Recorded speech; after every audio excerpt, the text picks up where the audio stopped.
ኦሪት ዘኍልቍ ምዕራፍ 27 ከዮሴፍ ልጅ ከምናሴ ወገኖች የምናሴ ልጅ የማኪር ልጅ የገለዓድ ልጅ የኦፌር ልጅ የሰለጰዓድ ሴቶች ልጆች ቀረቡ።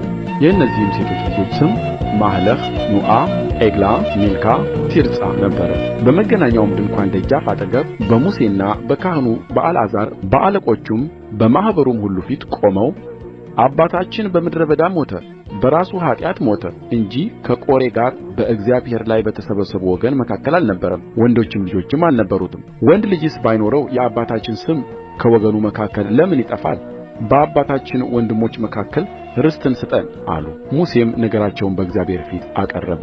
እግዚአብሔርም ሙሴን እንዲህ ብሎ ተናገረው።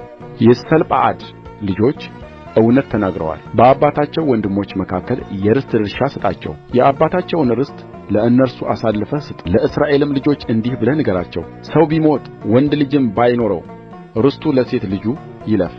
ሴት ልጅም ባትኖረው ርስቱን ለወንድሞቹ ስጡ።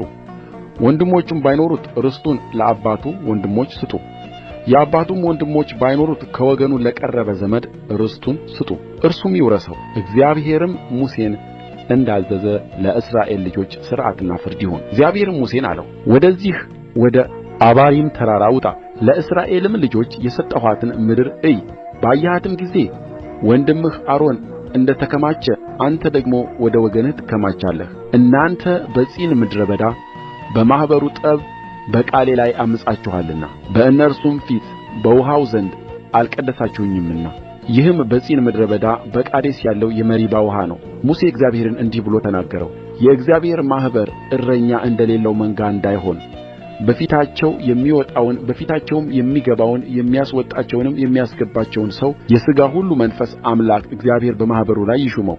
እግዚአብሔርም ሙሴን አለው፣ መንፈስ ያለበትን ሰው የነዌን ልጅ ኢያሱን ወስደህ እጅህን በላዩ ጫንበት፣ በካህኑ በአልዓዛርና በማኅበሩ ሁሉ ፊት አቁመው፣ እነርሱም እያዩ እዘዘው።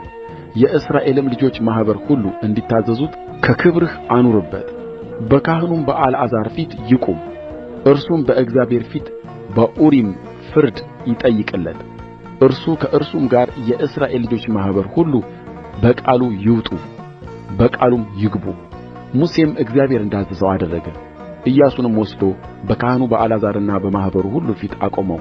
እግዚአብሔርም በሙሴ እንደ ተናገረ እጁን በላዩ ጫነበት፣ አዘዘውም።